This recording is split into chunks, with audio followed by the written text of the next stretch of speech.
Chers amis, bonjour et tout comme bon après-midi parce que chez moi il est 16h37. Premièrement, je tiens à m'excuser par rapport à un petit retard que j'ai dû faire pour vous produire cette vidéo. C'est dû à des occupations comme je vous avais dit autrefois. C'est pas du tout de notre propre volonté. Nous sommes toujours coincés, toujours occupés de temps à autre. Je n'avais suffisamment pas le temps pour le faire. Je suis vraiment désolé pour ça.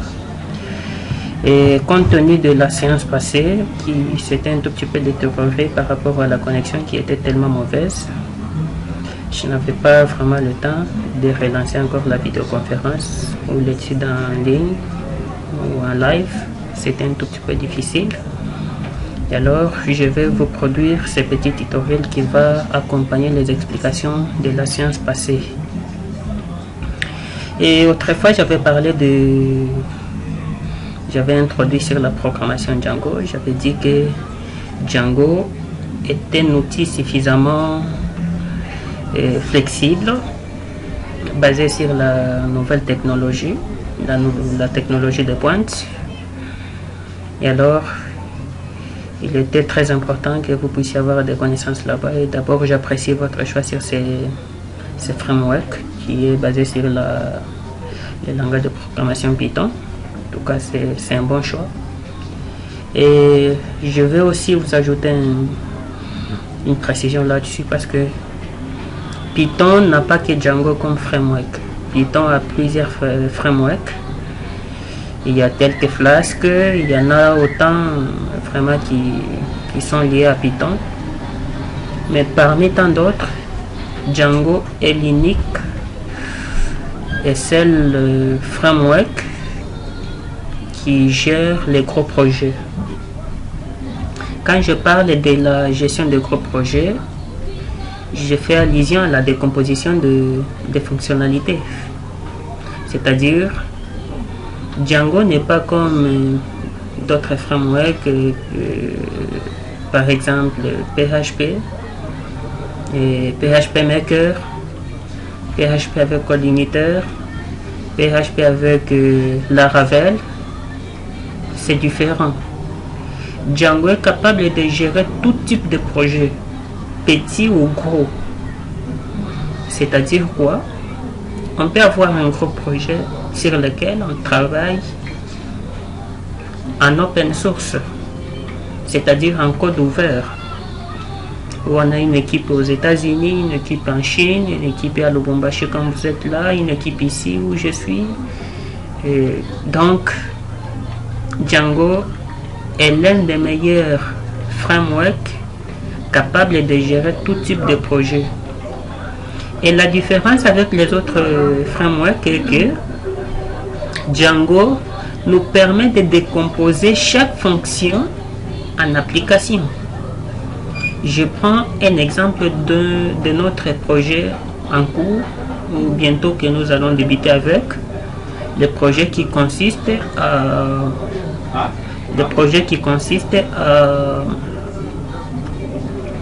à gérer les abonnés et les paiements pour la société SNEL.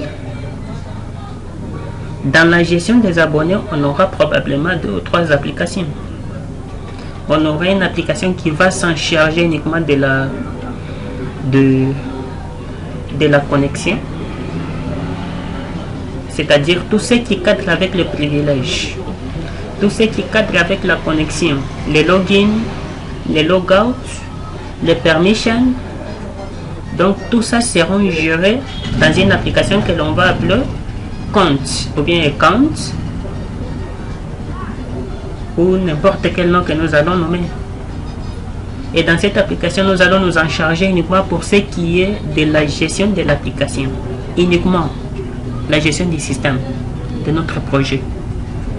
Et on aura une application qui va s'en charger de gérer uniquement, par exemple, de gérer que les utilisateurs, de gérer la gestion, permettez de gérer les abonnés.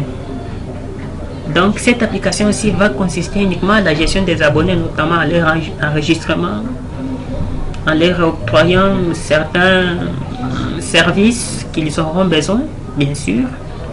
On aura une autre application qui va peut-être s'en charger uniquement pour la gestion de paiement. Ça, c'est un exemple que je donne en passant. Si je ne dis pas que c'est comme ça que je vais repartir ces projets, non.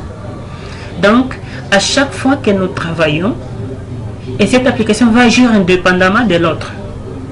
Donc, Django est vraiment flexible sur ce point-là dans la gestion des applications. Donc, quand il y a une menace dans le cadre de la sécurité du système, quand il y a une menace qui impacte le login ou l'application de la connexion de la gestion des utilisateurs, cela ne va pas impacter l'autre application parce qu'il y aura des garde-fous à l'intérieur.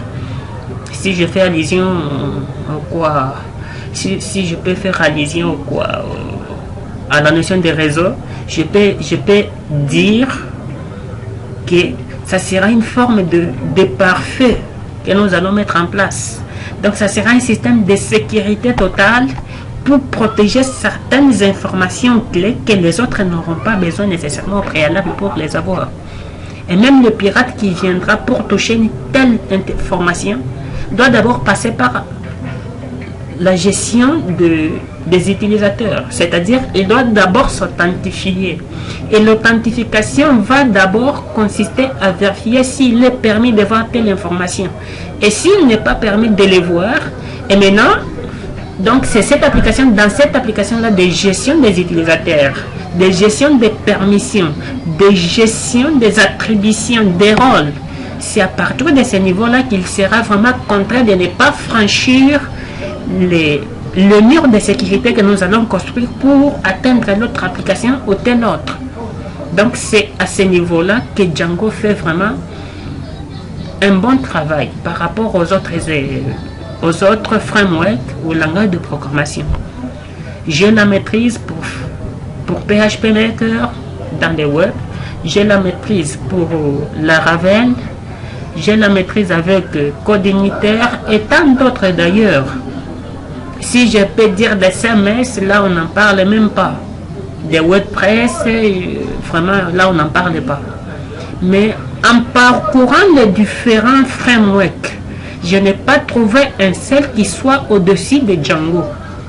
En raison de quoi j'ai mis toute mon énergie là-dessus pour apprendre à fond ces langages ou ces frameworks qui est basé sur le langage de programmation Python. Donc c'est, je dirais pour moi, je ne sais pas pour quelqu'un d'autre, pour moi, c'est le meilleur qu'il soit pour l'instant pour la programmation, je dirais la construction de programmes efficaces. C'est le meilleur dans le monde du web. C'est vraiment le meilleur. Dans le domaine de sécurité, Django nous permet de gérer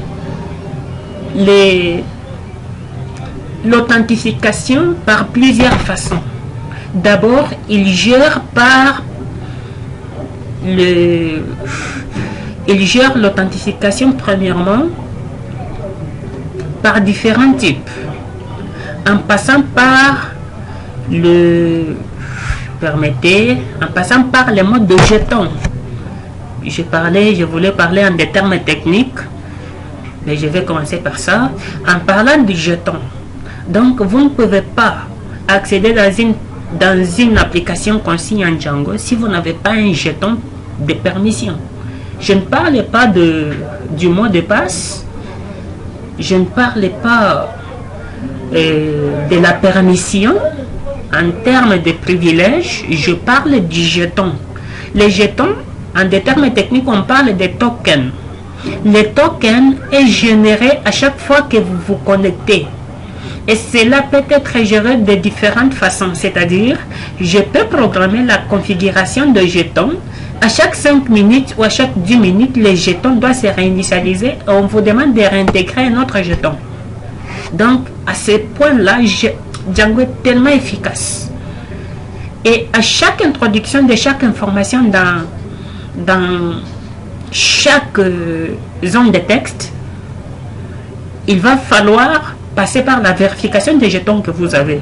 Est-ce que les tokens que vous avez vous permettent vraiment d'enregistrer, de passer l'information entre dans la zone de texte ou dans le bouton radio,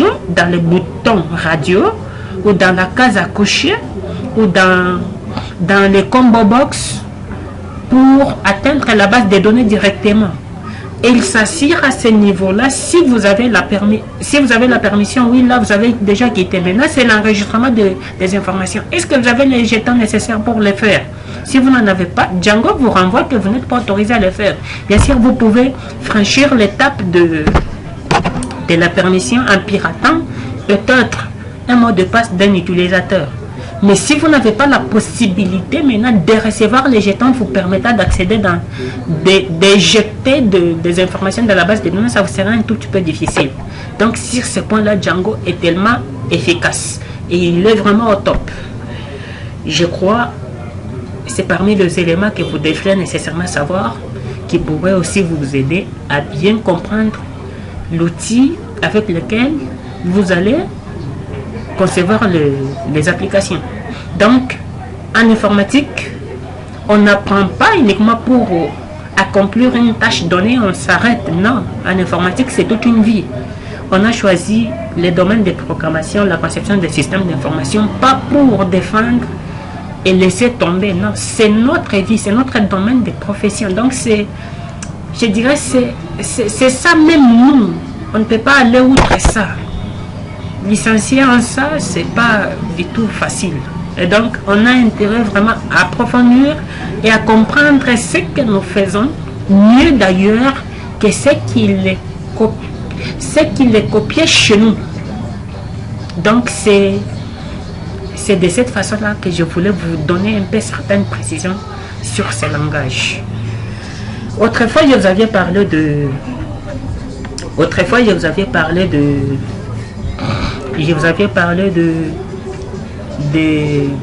la structuration de Django en termes de l'architecture. Je vous avais parlé que Django, contrairement à PHP qui utilise le MVC comme architecture, Django utilise le MVT. Comment le MVT se présente? Je vais tâcher un tout petit peu de dessiner quelque chose. Permettez, je n'ai pas voulu activer ma caméra parce que apparemment il y a un petit souci avec ma caméra, ça n'a pas pris. Je ne sais pas si c'est le problème de Camtasia que j'utilise ou bien c'est le problème de la webcam que je dois nécessairement mettre à jour. Mais je vais vous noter quelque chose que vous allez d'ailleurs bien comprendre. Comment Django fait son travail. D'un côté, j'ai l'utilisateur.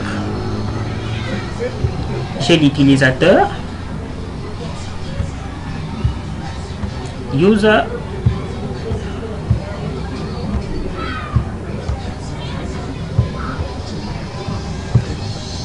J'ai le user qui va passer sa requête au browser.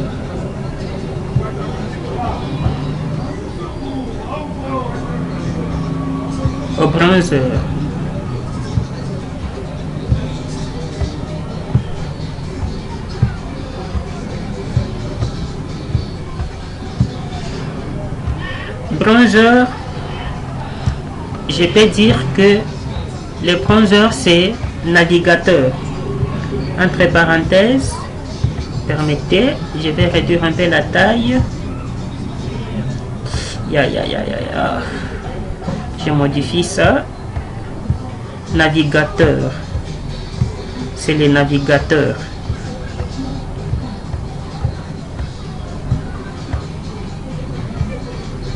Navigateur.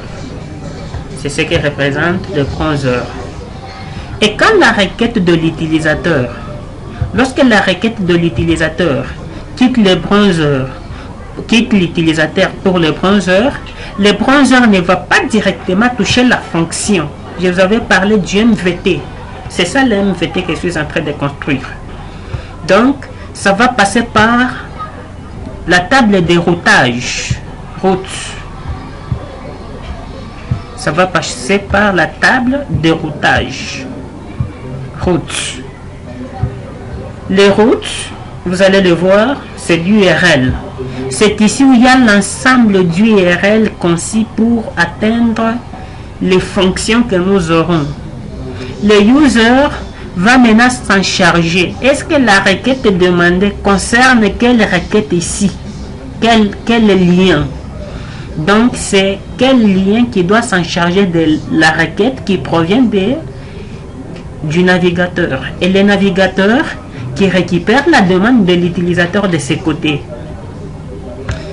Et quand il va maintenant établir que la requête provenant du navigateur concerne tel lien, tel URL, et lui va adresser l'URL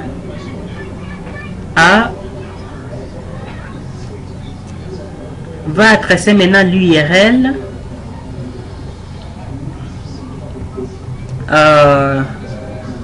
va adresser l'URL à ce qu'on appelle la view.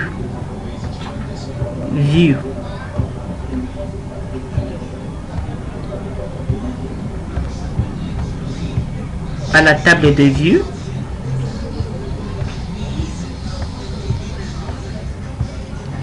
Je parle views. C'est ici qu'il y a la table de view est constituée uniquement de, ici je vais mettre ça pour vous faire comprendre. La table de view est constituée de, ici la table, ça c'est URL, root, c'est URL, tandis que ici c'est les fonctions. Fonction.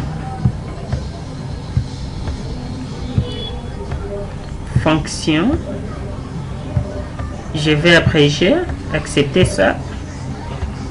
Fonction ou entre parenthèses contrôleur.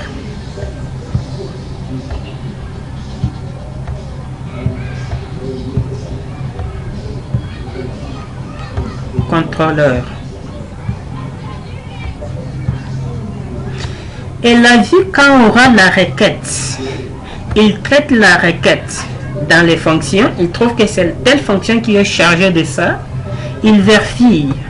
Est-ce que la requête que je viens de recevoir, la requête récupérée par les liens qui proviennent du navigateur, et le navigateur qui a récupéré ça, donc la requête, ici c'est la fonction, il vérifie la requête provenant de la route ou bien le lien qui a récupéré la requête du navigateur, le navigateur qui a pu avoir cette requête au travers l'utilisateur qui l'a émis. Et alors, il vérifie, est-ce que la requête demande une information dans la base de données? Si oui, Django View passe maintenant à ce qu'on appelle les modèles.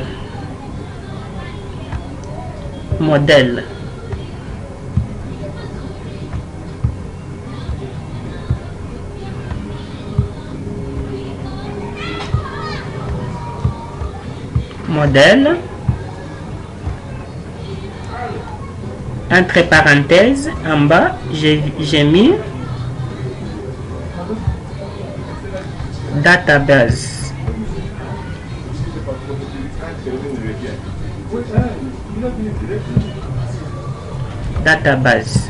Ou bien base de données. C'est ici, il y aura la construction de différentes tables. C'est ici dans le modèle. Il récupère l'information dans la base de données. Si la requête demandait les informations de la base de données, bien sûr, il récupère cette information-là, il les retourne à la vue. Et la vue s'en charge de ces informations récupérées. Il les place, donc le contrôleur les place dans ce qu'on appelle templates.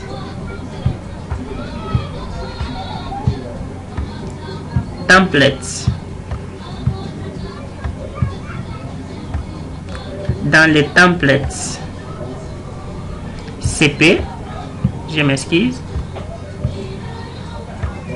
templates, je pars même en dehors, entre parenthèses templates, entre parenthèses,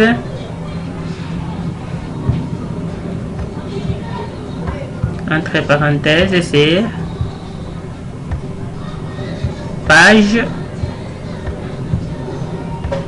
point HTML.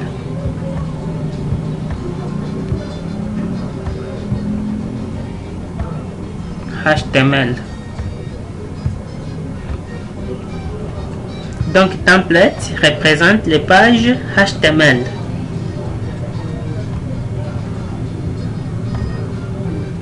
Je vais essayer d'agrandir si ça va répondre. D'accord, ça marche. Et c'est comme ça que ça se présente. Donc, template aussi. Et la vue récupère la même information là qu'il a placée dans les templates. Il les récupère. Il va cette fois-ci pas les passer par, il ne va plus les passer par IRL, par les liens. Directement, il les récupère pour les placer dans le navigateur. Parce que le lien est déjà établi. Et l'information va directement transiter dans le navigateur. Et le navigateur sera à la vue de qui? De l'utilisateur. L'utilisateur va voir maintenant l'information les informations qui sont ici. C'est-à-dire que l'utilisateur émet les informations dans l'URL, saisit les informations au travers le navigateur, et ça quitte le navigateur, ça atteint la table de routage qui est l'URL ou les IRL. Les IRL, l'URL va quitter, prendre la requête, le placer dans le contrôleur pour dire que j'ai reçu telle demande. Il s'agit de telle fonction. Et la fonction va traiter l'information. Si ça demande la consultation de la base de données, elle récupère les informations et les place dans les templates, dans un fichier HTML, et récupère les fichiers HTML, les place dans le navigateur, et le navigateur affiche à l'utilisateur. Ça, c'est le premier point. Si l'information ne demande pas, par exemple, l'information ne demande pas le modèle, il lui récupère, il traite la fonction, automatiquement, il prend l'information sous forme de texte, il les place dans le template ou les pages HTML, et récupère la page HTML, le place dans le navigateur, et l'utilisateur les lit à partir de là. Donc, c'est comme ça que la structure ou l'architecture à Django se présente. Donc, c'est de l'utilisateur, navigateur, route, contrôleur ou bien fonction qui est vue, modèle et template. En soi, on abrège ça seulement en 3 mots. Template, c'est MVT, modèle, vue, template, parce que l'IRL comble juste le vide ici. Je vais ensuite parler de formes.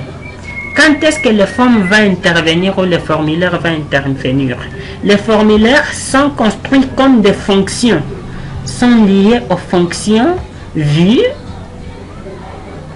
mais qui sont un supplément, donc qui vient suppléer le vide qui devrait être nécessairement comblé. Ça supplée maintenant ce vide-là et en relation avec les templates, parce que les formes, c'est autrement dire formulaire,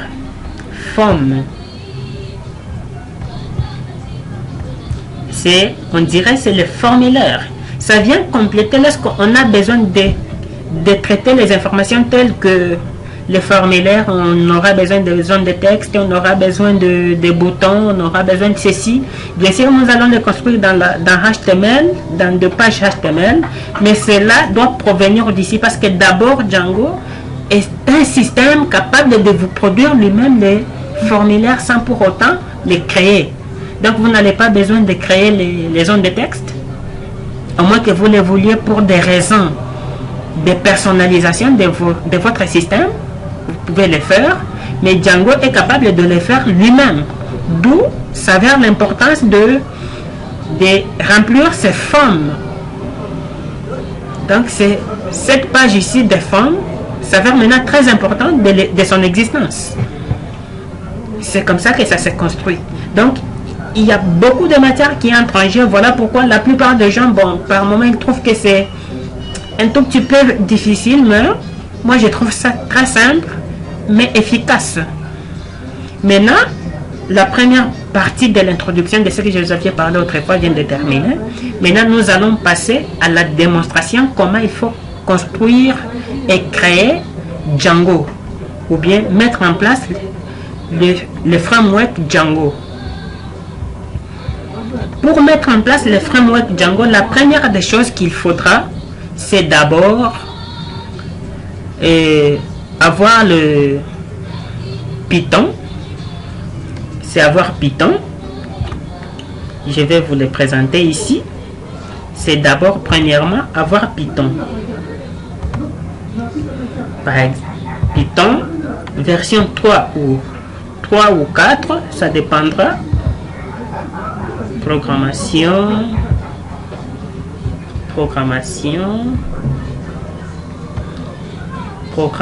oui. Vous aurez Python. Les software found. Vous aurez besoin du setup de Python que vous allez nécessairement installer. J'avais parlé autrefois que pour l'installer, il faut nécessairement tirer attention à cocher la case. Quelle est la case qu'il faudra cocher lors de l'installation de Python? Je m'excuse, je vais traiter de loop pour vous faire loop.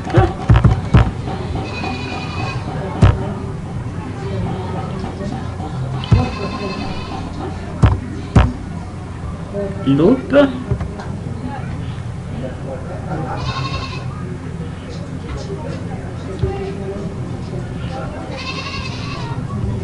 C'est bon, je crois là ça va, à ce niveau ça va quand même. Donc, il faut tirer beaucoup plus attention sur ces points. Nécessairement, il faut être sûr que la case en bas de la fenêtre avant de lancer l'installation est bien cochée. C'est cette case à cocher ici. add python.add.exe to path. Donc, to path, c'est ajouter Python à la variable d'environnement. Ceux qui ont la connaissance, tout le monde connaît très bien. À ce moment ici, lorsque vous causez cette case, automatiquement lors de l'installation, Python sera ajouté dans la variable d'environnement qui est la variable système. Au-delà de ça, si vous ne faites pas ceci, c'est-à-dire vous serez obligé ou appelé à le placer manuellement. Et le placer manuellement, ça va vous coûter parce qu'il faudra maintenant connaître les chemins de l'installation de Python. Dans quel dossier vous l'aviez installé, comme ça se présente ici. C'est dans la partition C du user, dans Titi Bilonda qui est le système d'exploitation des noms, et puis dans quel dossier, dans app data local, dans le dossier programme, et maintenant Python 3.1.1, et maintenant ça s'ajoute comme ça. Donc il faudra maintenant maîtriser tous ces chemins ici pour les placer dans la variable d'environnement. Si vous ne cochez pas la case, je dis bien. Tandis que si vous cochez la case, il n'y aura pas de problème. À ce moment-là, ça va s'ajouter de soi lors de l'installation. Donc ça, c'est la première des choses. Je ne peux pas cliquer sur installer parce que moi, je l'ai déjà installé chez moi. Ça, c'est très important pour nous tous.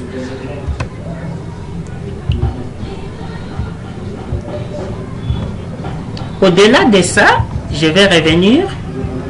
Au-delà de ça, une fois que Python est installé, la première des choses qu'il faudra faire, c'est de vérifier si Python a été bien installé. Maintenant, qu'est-ce que vous allez faire? Vous allez maintenant exécuter la commande. L'invite de commande maintenant va intervenir parce que travailler avec Python, travailler avec Django, ça va nécessiter vraiment la maîtrise de certaines commandes de DOS. Donc, vous êtes appelé aussi à maîtriser certaines commandes DOS. Ces commandes-là vont vous permettre vraiment d'accéder dans des dossiers, d'activer la variable d'environnement que nous allons parler d'ailleurs à tout à l'heure, de faire beaucoup de choses vraiment, c'est au travers les commandes de DOS. L'installation de Django, d'abord elle-même, ne peut pas se faire comme l'installation de Python, comme tout autre logiciel. L'installation de Django se fait qu'au moyen des commandes DOS. Ça, c'est primordial. L'installation de certaines bibliothèques qui seront utiles pour nous dans la mise en place de projets seront installées qu'au moyen des commandes DOS.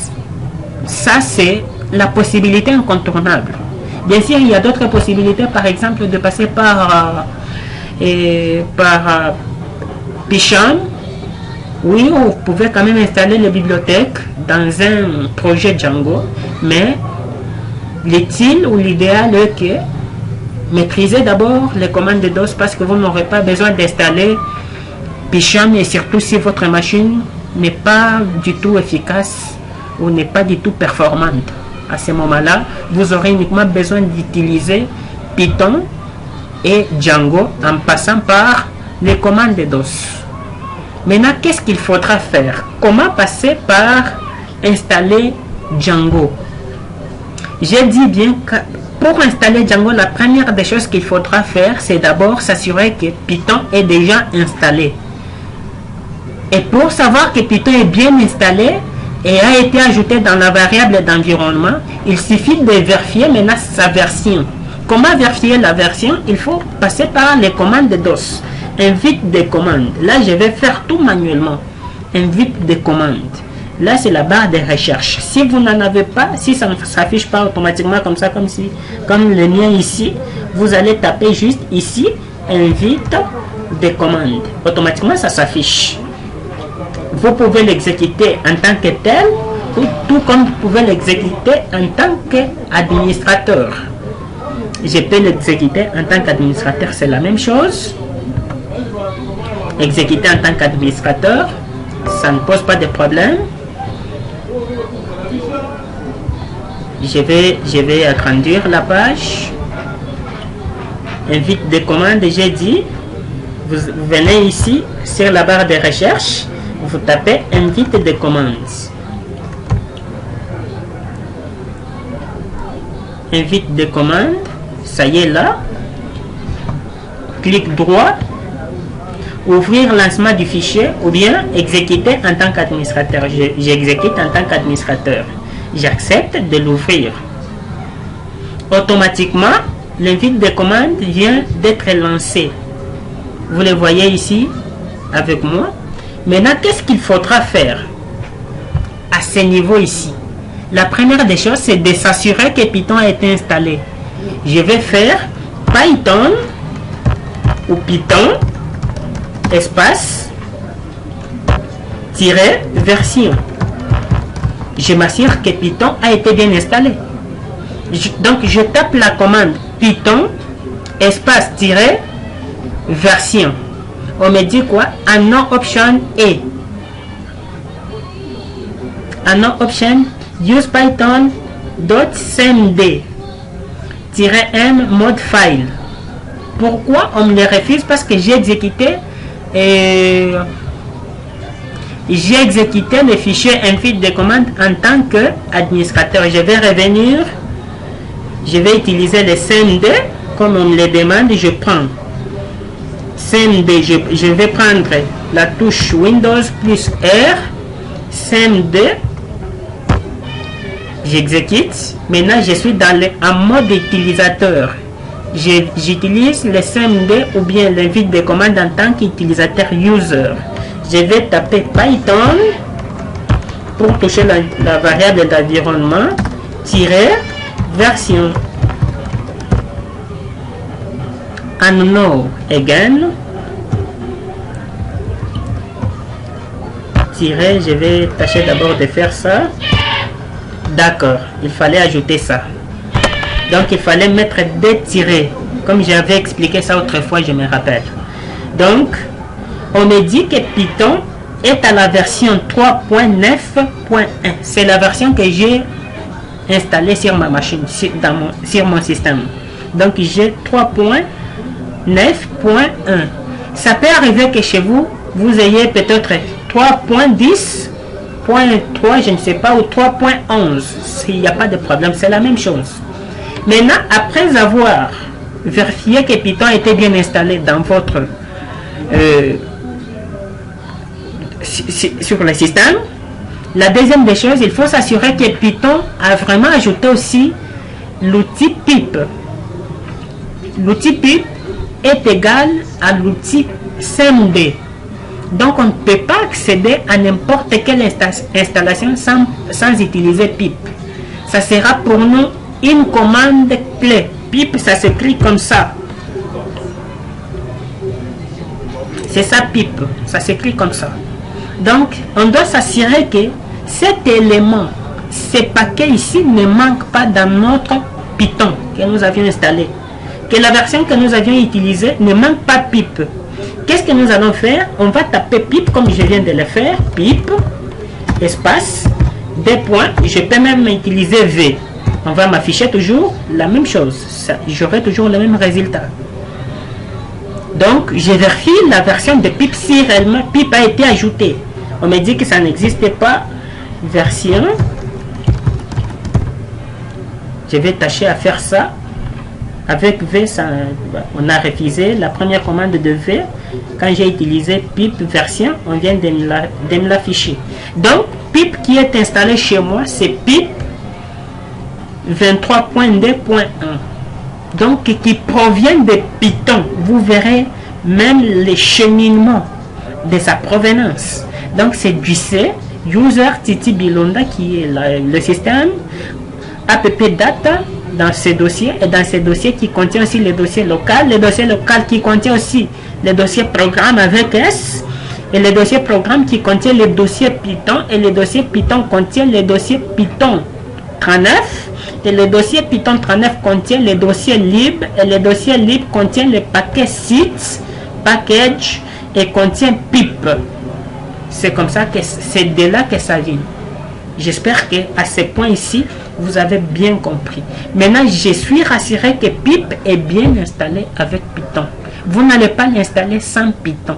Donc, ça vient directement avec Python. Néanmoins, il y a possibilité d'upgrader Python, ou pip plutôt. Upgrader, ça veut dire quoi? C'est updater, mettre à jour. Upgrader, oui, c'est mettre à jour cette version. Je peux changer la version pour la version récente. C'est possible. Je peux taper par exemple pip upgrade pip.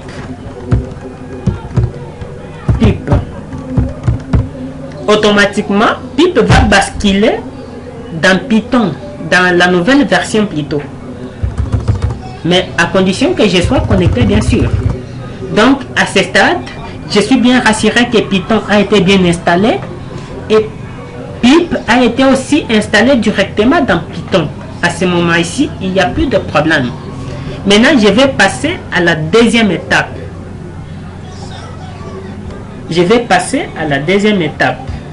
Je vais tâcher de vous faire quelque chose qui sera toujours d'une grande importance pour vous. Je vais bloc-notes.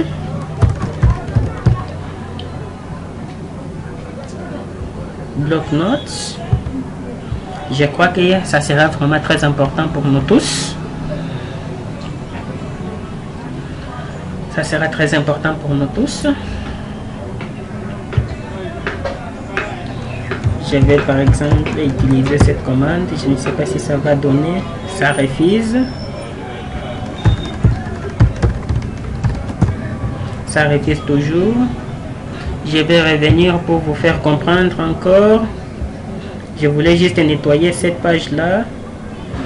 CMD. D'accord.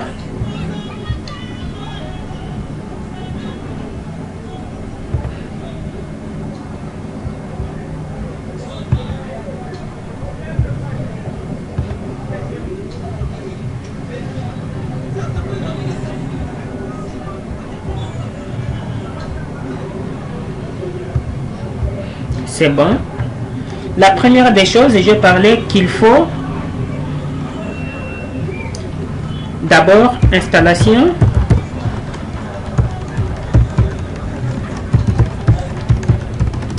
de Python. Et pour le faire,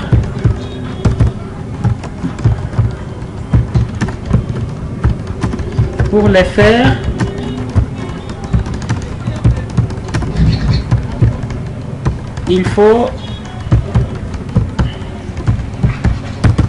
télécharger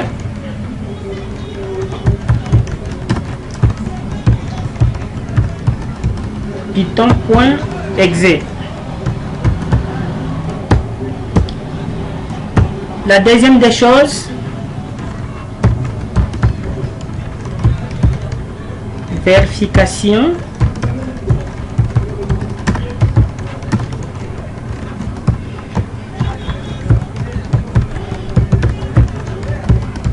de l'installation de Python.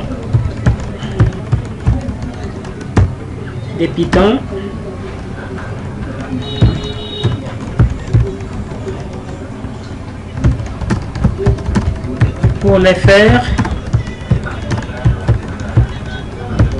il faut ouvrir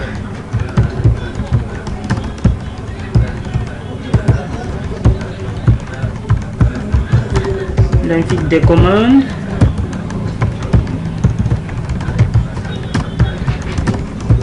en utilisant cmd, puis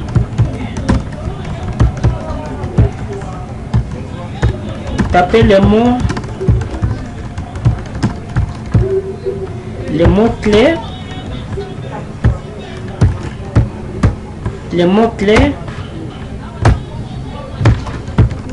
Python espace version 3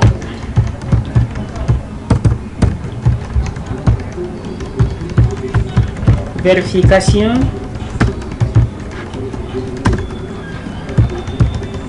des pipes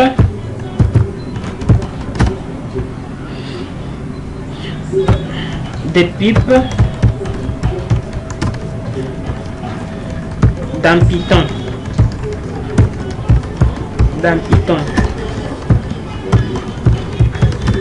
Pour le faire,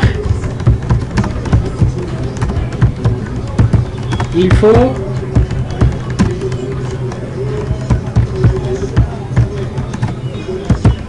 taper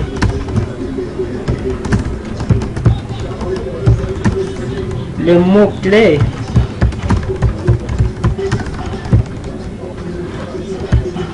dans l'infix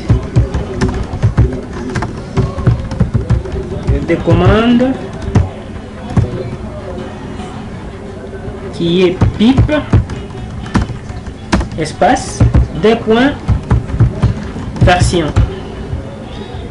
Donc c'est à cette étape là qu'il faudra faire. Ça c'est le mot clé.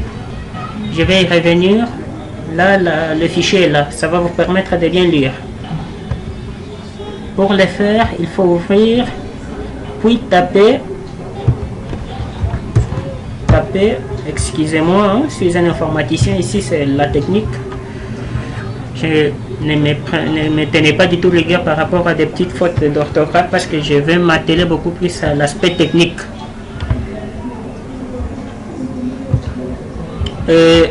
Maintenant, je vais y revenir. J'ai dit Python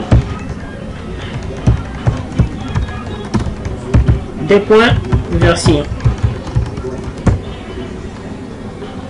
J'ai la version de Python ici. Et pour pip version. J'ai également la version de pip. Maintenant, ce qu'il nous reste, il nous reste une chose. C'est quoi ce qu'il nous reste? Il nous reste de vérifier de nous rassurer l'installation de Python. Pour installer Python, et plutôt pour installer Django,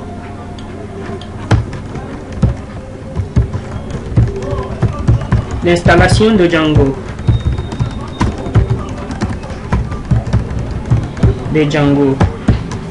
Deux points.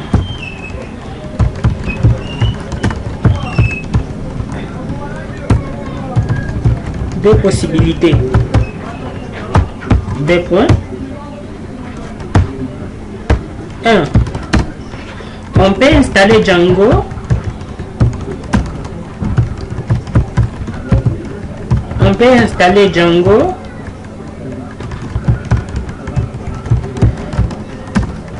dans le système.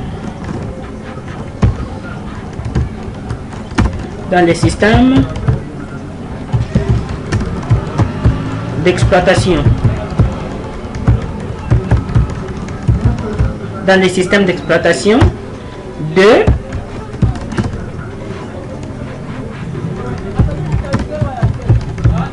On peut installer Django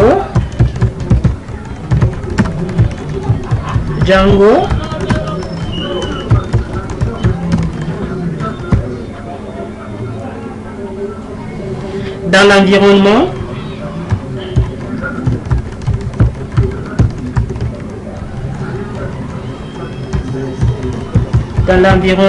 virtuel. Donc, les deux possibilités ne sont pas exclues. Il y a possibilité d'installer Django dans les systèmes d'exploitation. Il y a possibilité d'installer Django dans l'environnement virtuel. Et la différence, c'est quoi? Lorsqu'on installe Django dans les systèmes, la différence c'est que on n'aura pas besoin d'un environnement virtuel. Ça c'est un. Deuxième point, lorsqu'on installe Django dans le système, à chaque fois que nous aurons besoin de créer un projet Django, on n'aura pas besoin de l'installer pour la deuxième fois. Donc, on va directement se servir de l'installation qui a été faite dans le système et puis créer un nouveau projet. Donc, c'est simple. Donc, Django, installé dans le système, il va nous permettre de les réutiliser pour la création de nouveaux projets. Donc, la réutilisation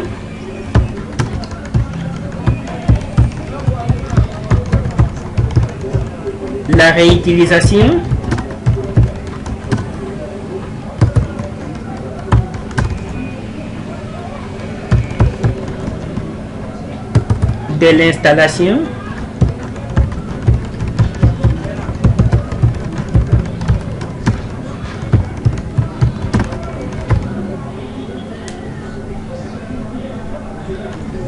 pour créer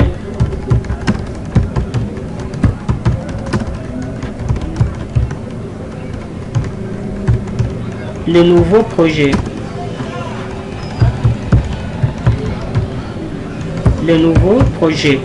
Ça c'est l'avantage primordial pour installer Django dans les systèmes. Alors que lorsqu'on installe Django dans l'environnement virtuel, lorsque Django est installé dans l'environnement virtuel, première chose à comprendre, lorsque vous installez Django dans un environnement virtuel, il dépend que de cet environnement-là. Donc, il ne peut pas être réutilisé en dehors de cet environnement virtuel. C'est uniquement pour cet environnement virtuel. Ça, c'est un. Et l'environnement virtuel est installé ou bien est créé dans un dossier. On crée un environnement virtuel à partir d'un dossier. Et c'est dans ce dossier-là que nous allons installer Django. Et à partir de ces dossiers, on peut créer maintenant un projet en se servant de l'installation de Django qui a été faite dans ces dossiers-là de l'environnement virtuel créé. Donc, la différence maintenant entre ou l'importance d'utiliser Django dans le système est de pouvoir l'installer uniquement, de l'installer une seule fois et commencer à créer des projets.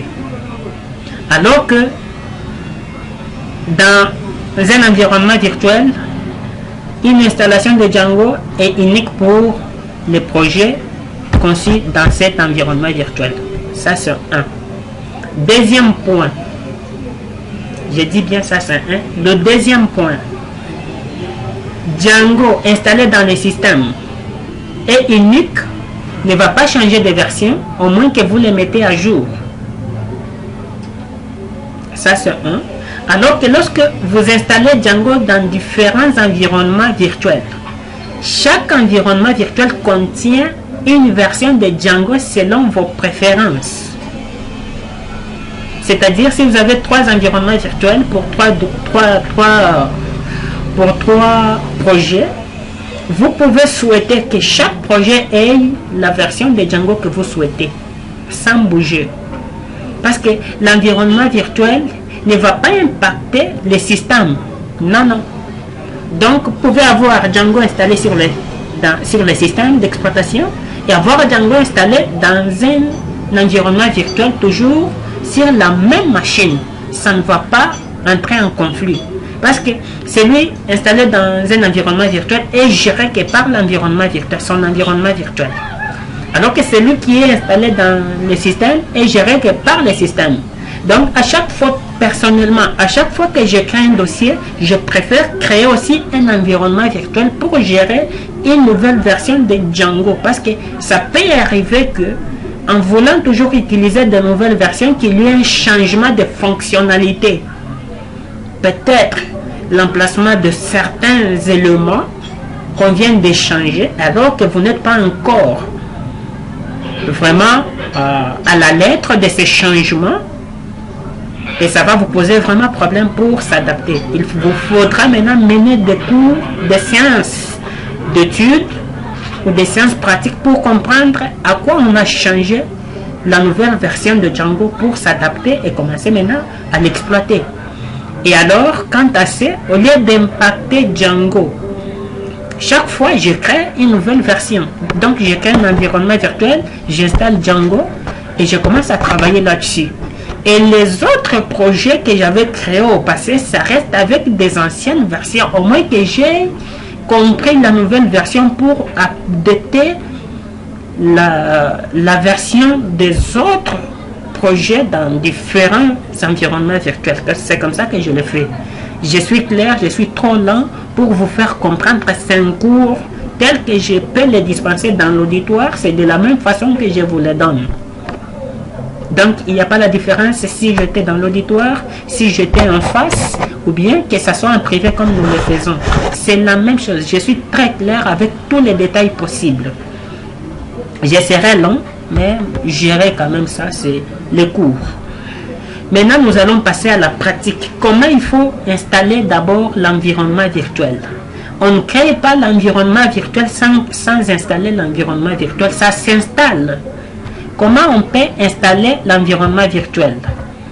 Pour installer l'environnement virtuel, nous devons d'abord commencer par créer un dossier. Non, l'environnement virtuel plutôt, ça s'installe dans le système. C'est le système qui gère l'environnement virtuel. Je crois que ça va. Donc, c'est le système qui va gérer l'environnement virtuel, la commande. Et maintenant, pour créer l'environnement virtuel, cela maintenant doit se passer dans un dossier bien précis. Comment installer l'environnement virtuel? J'ai le système qui est le système SC, User, ça c'est le dossier de Titi Bilonda. C'est dans ça que je vais installer. Maintenant, comment il faut le faire? Pour installer Django dans ce dossier, je vais commencer d'abord par le mot-clé install. Il faut s'habituer beaucoup plus à l'anglais parce que l'informatique va de pair avec l'anglais. Install, plutôt, permettez, on va se servir du mot-clé. Je vous avais parlé au départ que nous allons nous servir du mot-clé pip qui vient avec Django, qui vient avec Python. Je vais dire pip, install, virtuel env. Dès que je tape ce mot-clé pip install virtual env, automatiquement on installe l'environnement virtuel. Et vous allez voir comment on va maintenant charger les différents paquets et consorts. Ici on me dit quoi? Pip install virtual env, on me dit requirement already satisfied, c'est-à-dire quoi? C'est déjà satisfait parce que la requête a été déjà utilisée et l'environnement virtuel a été déjà installé sur ma machine. Donc, le système comptait déjà un environnement virtuel bien installé. Virtualenv initié, on me donne tous les détails, là on l'a installé, package, et voilà même sa version, et voilà 20.25.2. Et maintenant libre, tout l'environnement virtuel, maintenant sa version est de 4.2.0. C'est l'environnement virtuel que j'ai sur ma machine. Et si ça n'était pas installé, automatiquement on devrait lancer l'installation, ça devrait tourner jusqu'à ce qu'on allait avoir un message tel que Successful Installation. Donc ça pouvait se passer sans problème. Maintenant que je l'ai déjà, en tapant juste la commande pip install virtualenv, on vient de me sortir que c'est déjà installé. On me donne tous les éléments possibles. Tous les éléments possibles de différentes bibliothèques. Avec différentes versions. Vous voyez ici, je suis à supérieur de 0.3.1, tout, ainsi de suite. Maintenant que je suis rassuré que l'environnement virtuel est bien installé, maintenant ce qui me reste, c'est de créer un environnement virtuel. Comment créer un environnement virtuel? Là, nous sommes maintenant dans le mode pratique. Il faut comprendre les choses. Dans le mode pratique, ce qu'il nous faut maintenant, nous devons créer un environnement virtuel dans lequel nous allons installer notre framework Django. Dans l'environnement virtuel que nous allons créer, je vais créer par exemple, en commençant par la création du dossier. J'avais dit que l'environnement virtuel se crée dans un dossier. C'est dans un dossier. Je vais commencer par créer un dossier sur le bureau.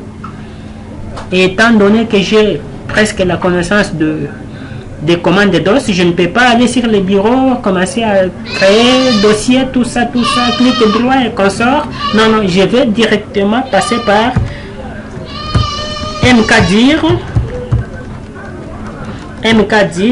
D'abord, je vais me diriger sur CD, desktop. Je suis maintenant dans le desktop, je vais taper mkdir. Je vais parler d'abord par exemple de Yang. Je crée le dossier. mkdir, c'est la redirection pour la création du dossier. Et puis le dossier que je vais nommer, ça sera Yang.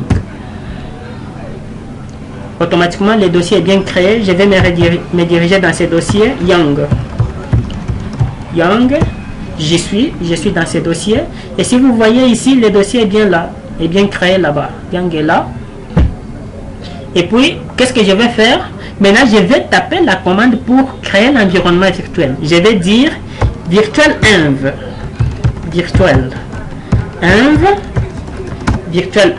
Maintenant, je dis le nom de l'environnement virtuel que je cherche. Je dis par exemple Venv. C'est ça le nom de l'environnement virtuel dont j'ai besoin. Ou carrément, je dis Bill. Si ça va passer, je ne sais pas. Je crois oui, ça va passer. Virtualenv, qui est le mot-clé pour créer l'environnement virtuel. Et puis le nom de l'environnement virtuel, je vais l'appeler Bill. Là, on est en train de créer l'environnement virtuel dans le dossier Yang. C'est dans ce dossier-là que l'on va créer l'environnement virtuel.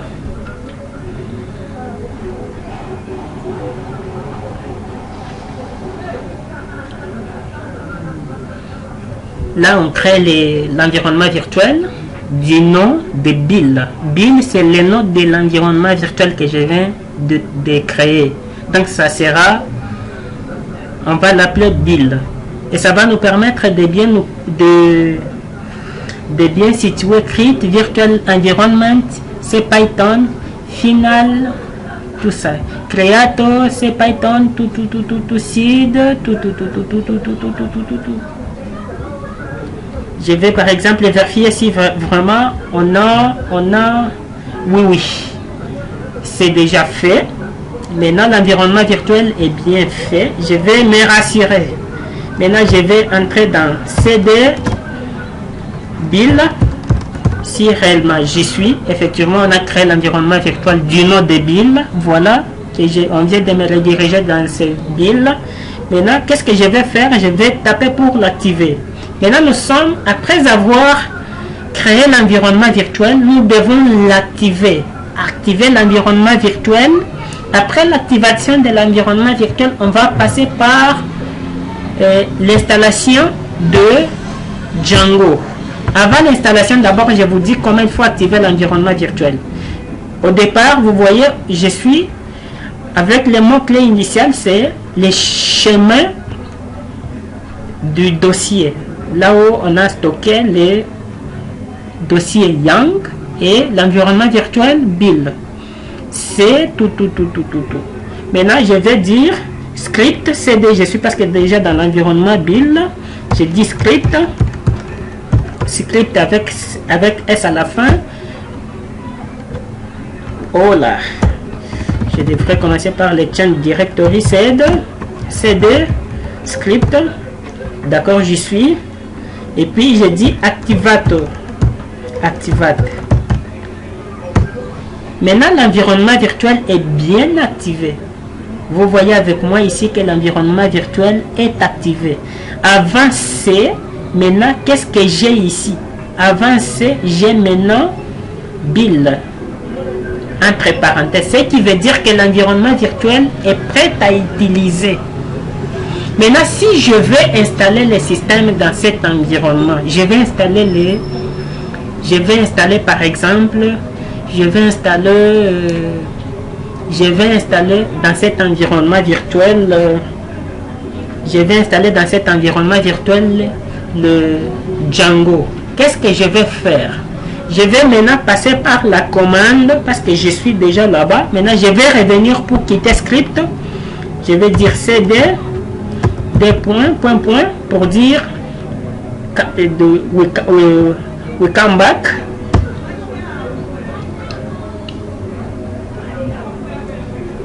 Là, mon souci, c'est de quitter script et Bill pour rester qu'avec Yang, le dossier initial. Ou bien rester avec Bill. Maintenant, je viens de quitter Bill. Je viens de quitter script plutôt. Maintenant, je suis dans Bill qui est notre environnement virtuel. C'est dans cet environnement virtuel que je vais installer les Django, le framework Django. Premièrement, il faut s'assurer que vous avez d'abord la connexion de haute débit.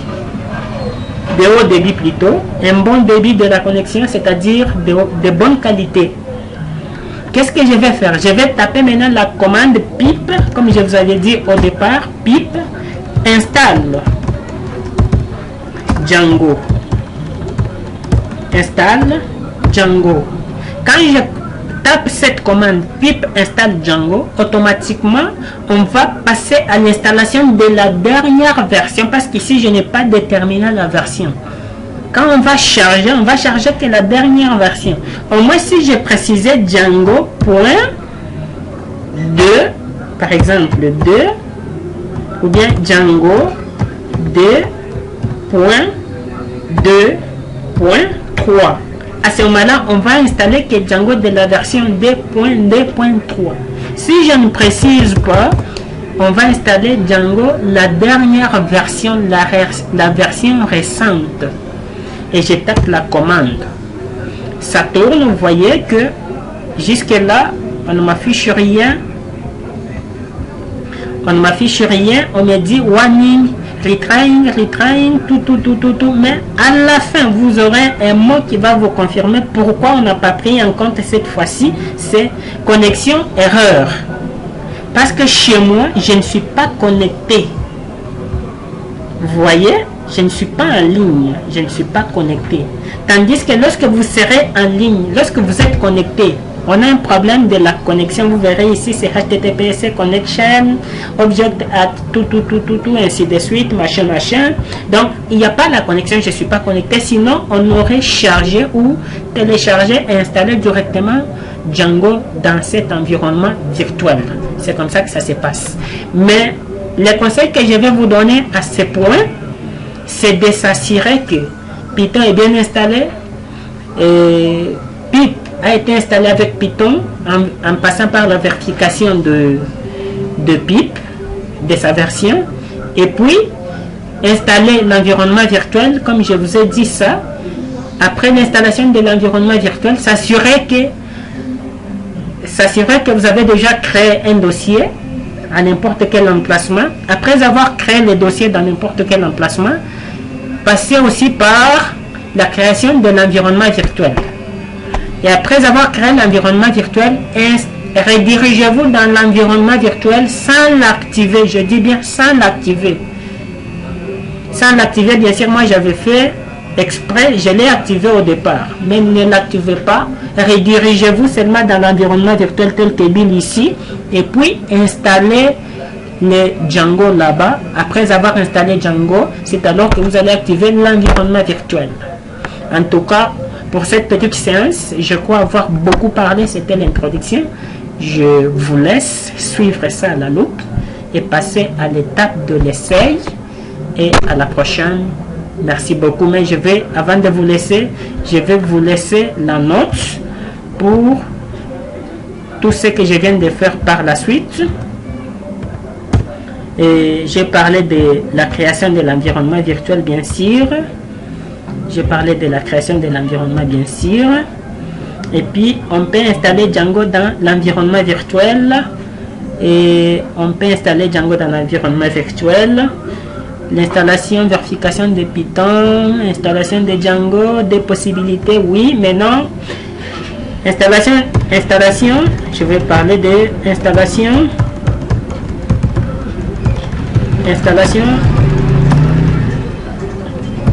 de l'environnement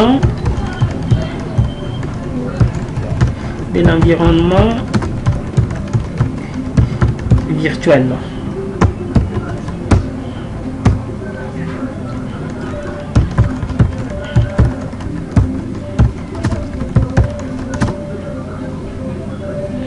Tapez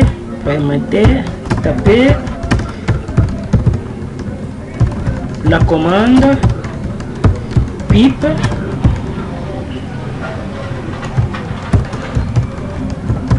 installe virtuel env. Ça c'est l'installation de l'environnement virtuel. Maintenant on va passer par création de l'environnement virtuel.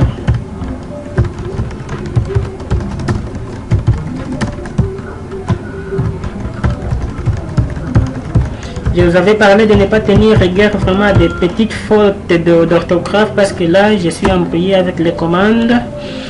Et création de l'environnement virtuel. De l'environnement virtuel, 2 points. Tapez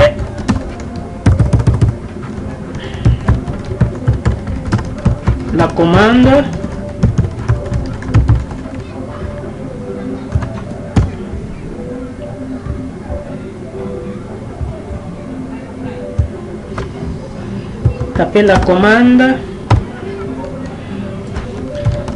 virtuel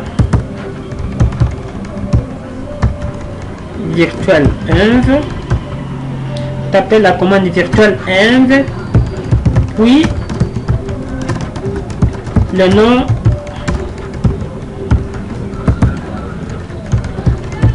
de votre environnement virtuel.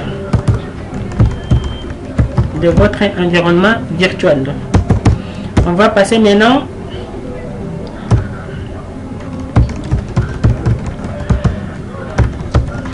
installation de Django.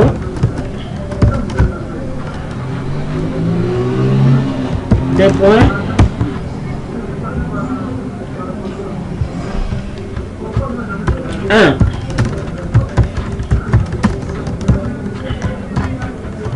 Dans l'environnement virtuel,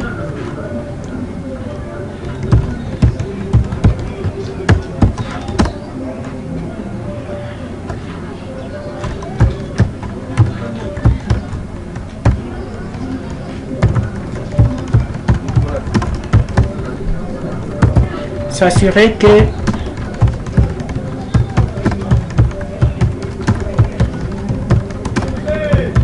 dans le dossier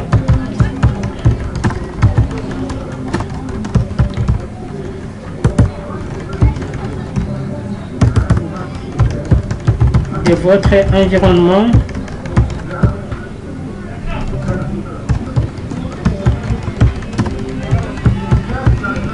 votre environnement virtuel en utilisant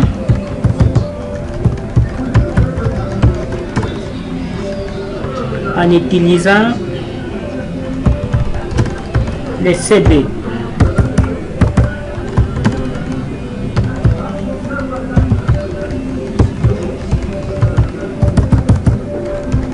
La commande CD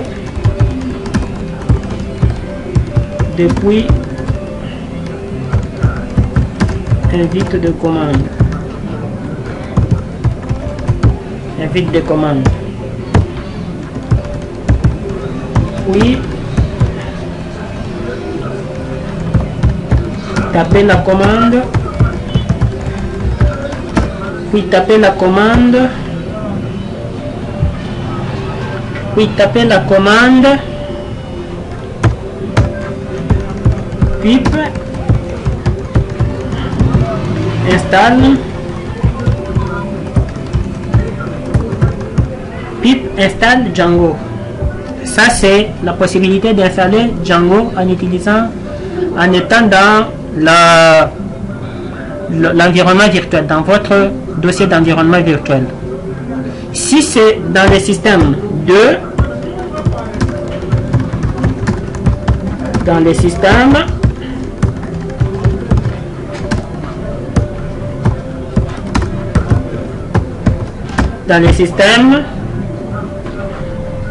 à ce moment-là,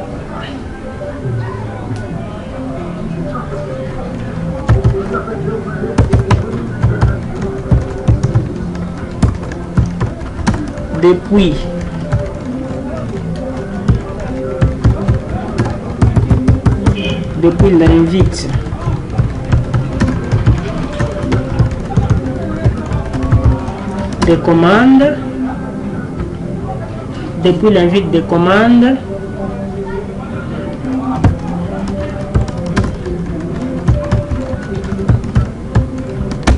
tapez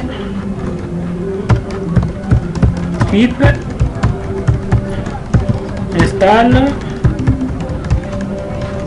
Django.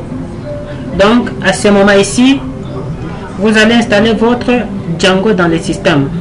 Je crois c'est tout ce que je pouvais vous dire pour cette séance qui semblait être un tout petit peu longue, mais c'est l'introduction. Vous devrez comprendre, il fallait vous faire comprendre certains éléments avec clarté pour que vous n'ayez pas de confusion et que personne ne puisse vous tromper sur quoi que ce soit. Merci.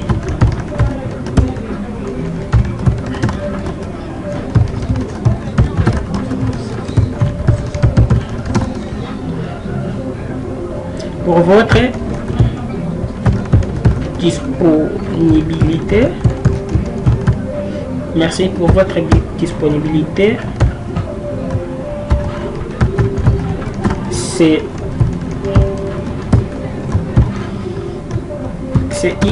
IRR Titi Bilonda.